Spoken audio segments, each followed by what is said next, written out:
लोगोफोर बे भिडिअआव नोंथांमोननो मोनसे गोदान साख्रिनि आपडेट लानानै फैदों आङो। बे जाहैबाय ASRLM ससाइटि बिनि रिक्रुटमेन्ट गासै 197टा पस्ट दङ, 197टा पस्ट दङ। फिसा नङा साख्रिया, जोबोद गेदेर साख्रि आरो गोबां पस्ट दङ, गोबां डिपार्टमेन्टआव। बेखौ नोंथांमोना नायनानै लालांनो मोनलांगोन जोबजासिमहालागै। जोबजासिम नाय, फार्स्टनिफ्राय लानानै फार्स्टआवनो स्किप खालामनानै दालां। मानो होनबा फार्स्टआव गेदेर क्वालिफिकेसन बिनाय दङ आरो उनथिंजायहालागै फिसा फिसा जालांबाय थादों मोनफ्रोमबो। ओंखायनो जोबजासिम नायलांबासो नोंथांमोनहा नुनो मोनगोन। दानिया नोंथांमोना नायग्रोदों ASRLM ससाइटिया माबि, बेखौ नायग्रोदों नोंथांमोना। बे जाहैबाय Assam State Rural Livelihood Mission Society. नोंथांमोना नैबे नायनो नुगोन Assam State Rural Livelihood Mission Society Assam. Last डेटआ जाहैबाय 30 जुन 2019। अदेबानि दा सोलिबाय थानाय मास, बेनिनो 30 जुनाव जोबथा जागोन एप्लाइआ। बेनिखायनो थाबैनो एप्लाइ खालाम जायफोरा क्वालिफिकेसना मिलायो। बेनिफ्राय फारि फारि नायलांबा मोनगोन। फार्स्टआव नुनो मोनदों state project manager non farm livelihoods, बाव पस्ट 1ल' दङ। बेनि थाखाय क्वालिफिकेसनाबो जोबोद गेदेरानो। पस्ट ग्रेजुवेट डिग्रि जानांगौ ससियेल वार्कआव मास्टार डिग्रि जानाय जानांगोन, एबा रुरेल डेभेलपमेन्टआव MBA नङाबा MBA जानांगोन। मास्टार अफ बिजनेस एडमिनिस्ट्रेसनाव मास्टार डिग्रि लानाय जानांगोन होनदों। एजआ 32 निफ्राय 45, सेलारियाबो बुरजा 63,000 पार मान्थ जागोन। बेनिफ्राय सेकेन्डआव दंमोन प्रजेक्ट मेनेजारावबो पस्ट ग्रेजुवेट डिग्रि इन हिउमेन रिसार्च नङाबा MBA पास जानांगोन होनदों। बेबो गेदेर साख्रि, बेबा क्वालिफिकेसनाबो गिदिर जानांगोन। बेयाव 49,000 करि मोनगौमोन पार मान्थ, 30 निफ्राय 40 सिम। बेनिफ्राय नैबाव थार्डआव नुनो मोनदों नोंथांमोना बाहाय प्रजेक्ट एक्जिकिउटिभ फाइनान्स एन्ड एकाउन्ट्सआव सासे दङ। बाहायबो एडुकेसन क्वालिफिकेसना पस्ट ग्रेजुवेट मास्टार डिग्रि बिनाय जादों कमार्सनि थाखाय, एबा मेनेजमेन्टआवबो जानो हानांगोन होनदों। मेनेजमेन्ट नङाबा कमार्स मोननैयावहाय जानांगोन।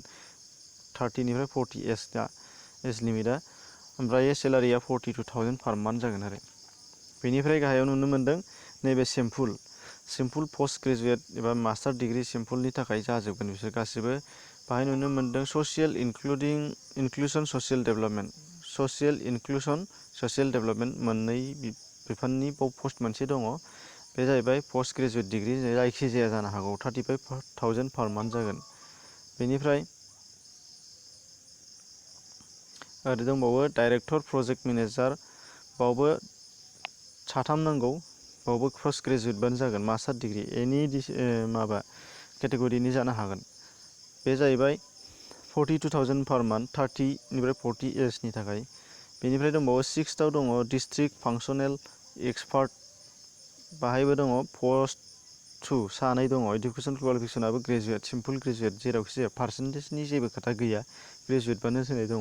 35,000 करि मोनगोन पार मान्थ।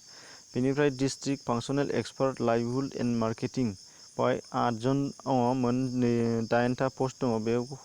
बेखौ हरनो हायोबा मोजां जागोन। 8टा पस्ट, बेनि थाखायनो बुकिं थायोबाबो खम थागोन, चान्स दङ। 35,000, गुबुन मोननैल' पस्ट थानायाव चान्स मोनाबो जानो हागौ। बेनिफ्राय डिस्ट्रिक्ट फांसनेल एक्सपार्टआव दंबावो 7, बाहायबो हरनो हागोन। पस्ट ग्रेजुवेट बावबो मास्टार डिग्रि जायखिजाया, 35,000 पार मान्थ, 25 निफ्राय 40 इयार्सआ एप्लाइ खालामनो हानाय जागोन।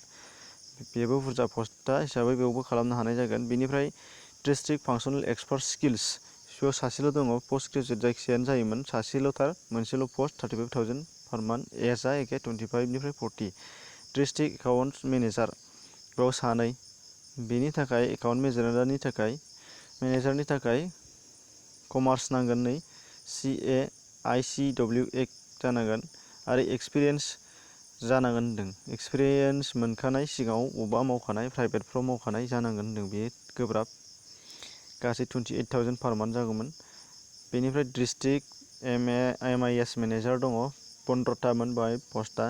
बेयावबो MCA नांगौ नङाबा MSc IT जानांगोन आरो एक्सपिरियेन्स थानाय जानांगोन होनदों।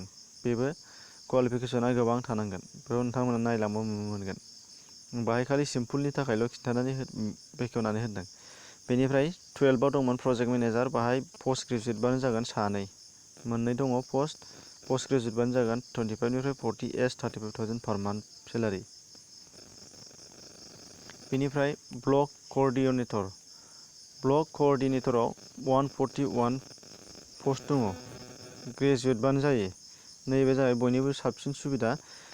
141टा पस्ट दङ, बेयो मामुलि नङा, बेखौ जों एप्लाइ खालामनो हागोन। ग्रेजुवेटबानो जायो आरो बेबो सिम्पोल ग्रेजुवेटबानो जायो जायखिजाया डिसिप्लिनावनो। बेयो 21,560 पार मान्थ स्टार्टिंआव जागोन। बेयो एजआ 23निफ्राय 40, मोजां बेयो, बेखौ बयबो एप्लाइ खालामनो हानाय जागोन। ब्लक कअर्डिनेटर महिला किसान शक्तिकरण परियोजना, बेयाव 7 दङ ग्रेजुवेट, साबा, बेखौबो खालामनो हागोन। आरोबाव दंबावो नै ब्लक कअर्डिनेटर स्टार्ट आप भिलेज एन्टारप्रेनारशिप प्रग्राम, बेयाव दङ 3, ग्रेजुवेटबानो जायो। नायलांबाय था नुलांगोन। 16आव दङ एसिस्टेन्ट काम एकाउन्ट, एसिस्टेन्ट आरो एकाउन्ट मोननैबो बिबानखौनो सासेयानो मोनगोन।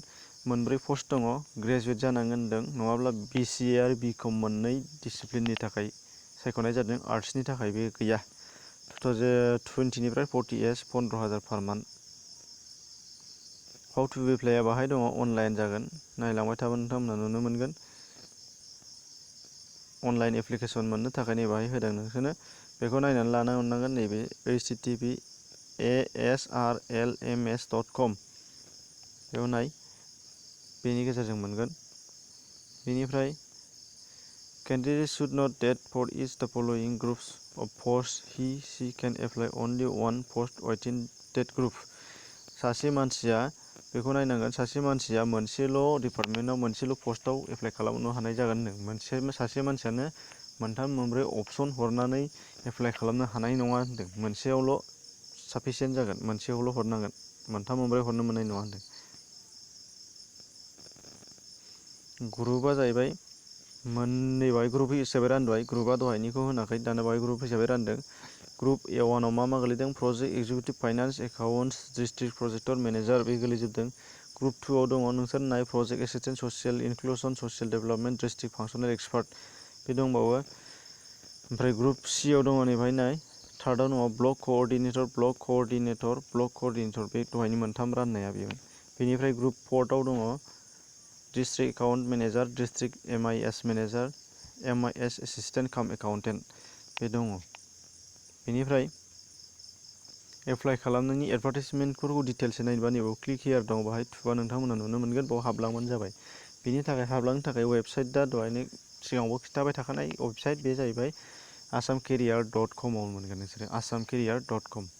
बेहाय हाबनानै नायबानो नुगोन। फार्स्टआवनो दङ दिनै नायगोनबा, बेनिफ्राय नोंथांमोना नायलाङोबा उनाव नायबा गाबोन आपडेट गोदान थागोन बेनि उनाव, बेनिखायनो बे सेकेन्डआव थागोन। नोंसोर स्क्रल खालामनानै नायबाय थाबानो जाबाय, नुनो मोनगोन।